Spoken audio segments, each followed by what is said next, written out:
ഒരു പിടി അങ്ങോട്ട് ഇട്ടാലേ നമുക്ക് ഇഷ്ടംപോലെ വരും അതിങ്ങനെ ഞുള്ളി എടുക്കുന്നതല്ലേ. അപ്പോൾ നല്ല കിളിച്ച് വന്നോളൂ. വിത്ത് വിതയ്ക്കുന്നതൊക്കെ നമുക്ക് നിങ്ങളെ കാണിച്ചതല്ലേ. അപ്പോൾ അതെന്തായി നമുക്ക് നോക്കാം. മക്കളുടെ പുതിയൊരു വീഡിയോയിലേക്ക് എല്ലാവരും സ്വാഗതം ചെയ്യുന്നു. മക്കളുടെ കൂട്ടുകൂടാൻ ആരും മറന്നു പോകരുത്. നമ്മൾ ഉലുവ പാകിയത് നിങ്ങളെല്ലാവരും ഞാൻ കാണിച്ചതാണ്. അപ്പോൾ ഉലുവ എത്തറ്റമായി അത് നമുക്കൊന്ന് എടുത്ത് നിന്ന് കറി വെച്ചാലും മേത്തി എന്നാണ് അതിന് പറയുന്നത്. നോർത്ത് ഇന്ത്യയിൽ ഭയങ്കര ഫേമസ് ആയിട്ടുള്ളൊരു സംഭവമാണ്. അപ്പോൾ ഇപ്പോൾ ഇന്ന് നമുക്കതൊന്ന് എടുത്ത് കറി വെച്ച് നോക്കാം, പരിപ്പിൻ്റെ കൂടെ ഇട്ടിട്ടേ. അപ്പോൾ നമുക്കിതിപ്പോൾ എടുക്കാം കേട്ടോ. അപ്പോൾ ഞാൻ കാണിക്കാം എത്രയും ആയി എന്നുള്ളത് നിങ്ങളെ ഞാൻ കാണിക്കാം. അപ്പോൾ കേട്ടോ, ഉലുവ കൃഷി ആദ്യമായിട്ടാണ്. ഉലുവ കൃഷി എന്ന് പറഞ്ഞാൽ നമുക്ക് ഇത്ര ആവശ്യത്തിനുള്ളതുണ്ടല്ലോ, ഇത് മതിയല്ല ഞങ്ങൾക്ക്. കൃഷി ആദ്യമായിട്ടാണ് ചെയ്യുന്നത്. 24 ഉലുവ കൃഷി അതന്നെ പറയാൻ പറ്റുള്ളൂ. അപ്പോൾ ഇത് നേരത്തെ ഞാൻ കടയിൽ നിന്ന് വാങ്ങിച്ച് കറി വെച്ച് കഴിച്ചിട്ടുണ്ട്. പക്ഷേ നമ്മളായിട്ട് വിത്ത് വിതച്ച് പാകി നമ്മളായിട്ട് ചീര മുറിച്ചെടുക്കുന്നത് ആദ്യമായിട്ടാണ്. എനിക്കത് ഭയങ്കര സന്തോഷം കേട്ടോ. ആദ്യമായിട്ട് ഉലുവ ചീരയാണ് നമ്മൾ വിളവെടുക്കുന്നത്. അത് ഈ വർഷത്തെ ആദ്യത്തെ വിളവെടുപ്പാണ് കേട്ടോ. അപ്പോൾ അതൊന്ന് എടുക്കാമേ. ഇതാ നമ്മുടെ ഉലുവ ചെടി ഇത്രയും ഹൈറ്റായി. അപ്പോൾ ഇതങ്ങ് മുറിക്കാമെന്ന് വിചാരിച്ചാൽ ഇന്ന്. കാരണം ഇന്ന് നമുക്ക് പരിപ്പിൻ്റെ കൂടെ ഇട്ട് ഒന്ന് കറി വെച്ച് നോക്കാം. നേരത്തെ ഞാൻ കറി വെച്ചിട്ടുണ്ട്, നല്ല ടേസ്റ്റായിരുന്നു. തോരൻ വയ്ക്കാം, ഇച്ചിരി മുട്ടയൊക്കെ ഇങ്ങോട്ടൊരു തോരൻ വെച്ചാൽ നല്ല ടേസ്റ്റാണ്. പിന്നെ ചപ്പാത്തിക്കകത്ത് ചെറുതായിട്ട് അരിഞ്ഞിട്ടിട്ട് കുഴച്ച് ചപ്പാത്തിയുണ്ട്, മേത്തി ചപ്പാത്തി നല്ല സ്റ്റഫ് ചെയ്തും ചെയ്യും നിറയെ പേര്. നല്ല കിഡ്ലനാണ് കേട്ടോ, നല്ല വിറ്റമിനുള്ള സംഭവമാണ് ഉലുവ. എല്ലാവർക്കും അറിയാമല്ലോ, ഇപ്പോൾ എല്ലാവരും നാട്ടിൽ ഉലുവ വെള്ളം, ഉലുവ കഞ്ഞി അങ്ങനെയൊക്കെയാണല്ലോ കഴിക്കുന്നത്. അപ്പോൾ അതിൻ്റെ ചെടി അതായത് ഇലയും നല്ല വിറ്റമിനുള്ള സംഭവമാണ്. അപ്പോൾ ഇത് നമുക്ക് നിന്ന് കട്ട് ചെയ്യാം കേട്ടോ. അപ്പോൾ നമുക്ക് ഇത്രയും കട്ട് ചെയ്ത് ഇച്ചിരി മൂത്ത് പോയെന്ന് തോന്നുന്നു. അപ്പോൾ ഇല മാത്രം പിച്ചെടുക്കണം. ഒരു 2-3 ഞാൻ നിർത്തും. കാര്യം പൂ വന്ന് ഉലുവ വരുന്നൊന്ന് കാണണമല്ലോ നമുക്കത് ഇച്ചിരി ഉലുവ കൊണ്ടൊന്നും സാധിക്കത്തില്ല. എന്നാലും ജസ്റ്റ് ഒന്ന് കാണാൻ വേണ്ടിയിട്ട് ഞാൻ കുറച്ച് പൂ വരാൻ വേണ്ടി നിർത്തിയിട്ടുണ്ട്. അപ്പോൾ ഇതിൻ്റെ ഇല മാത്രം ഞുള്ളി എടുക്കാം. മൂത്ത് പോയാൽ പിന്നെ അതുപോലെ കിളി എടുക്കണം. അത് നമ്മൾ ഇളം തണ്ടാണ് എടുത്ത് കറി വെക്കേണ്ടത്. അപ്പോൾ പെട്ടെന്ന് ഞാനിതൊന്ന് കണ്ടിക്കട്ടെ കേട്ടോ.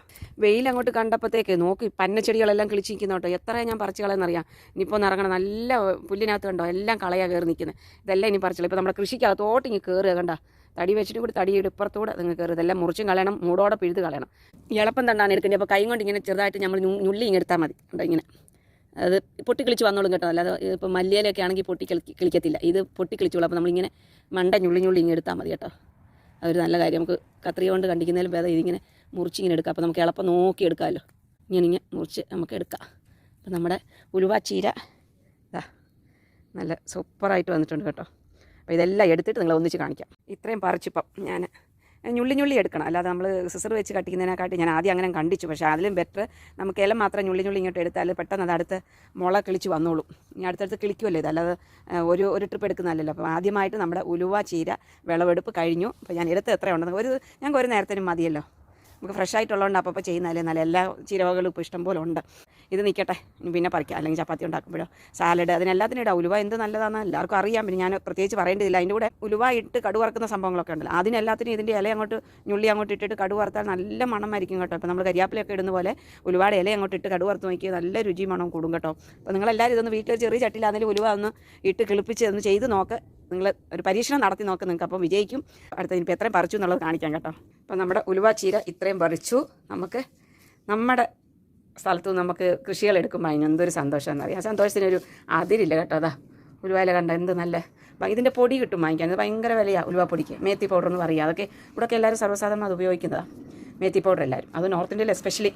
അപ്പം നമ്മുടെ വിളവെടുപ്പ് ഇന്നത്തെ കഴിഞ്ഞു. ഇതോടുകൂടി നിർത്തുകയാണ്. ഇപ്പോൾ കറി വെക്കാൻ പോകാൻ ഞാൻ. പക്ഷേ ഒരു കാര്യം, ഇത് ഞുള്ളി എടുക്കുക തന്നെ വേണ്ടത്. ഇത് ഞുള്ളി എടുക്കുന്ന ഉടനെ മൂട് പറഞ്ഞു പോരാതെ സൂക്ഷിക്കണം. ചെറിയ ചെടിയല്ലേ, അപ്പം പതുക്കെ മണ്ട ഞുള്ളി എടുക്കണം. ഞാൻ ഇച്ചിരി കൂടുതലാണ് ഇന്ന് കണ്ടിച്ചെടുത്തിരിക്കുന്നത്. സാരമില്ല, ആദ്യത്തെ വിളവെടുപ്പല്ലേ. എടുത്തപ്പോഴാണ് എനിക്ക് തോന്നിയത് ഇത്രയും നീട്ടത്തിൽ എടുക്കണ്ട, ഇല മാത്രമായിട്ട് എടുത്താൽ മതിയായിരുന്നു. സാരമില്ല, അടുത്തെടുക്കുമ്പോൾ നമ്മൾ അതിനനുസരിച്ച് എടുക്കും. എന്നാലും മൂടവിടെ നിൽപ്പോൾ നമുക്ക് അടുത്ത് പൊട്ടിക്കിളിച്ച് വന്നോളും. അപ്പോൾ ഇതാണ് മക്കളുടെ ഇന്നത്തെ വീഡിയോ. അടുത്ത നല്ലൊരു വീഡിയോ ആയിട്ട് വരുന്നവർക്ക് നിങ്ങളെല്ലാവരും മക്കളെ പ്രതീക്ഷിച്ചിരിക്കണം കേട്ടോ മക്കളെ.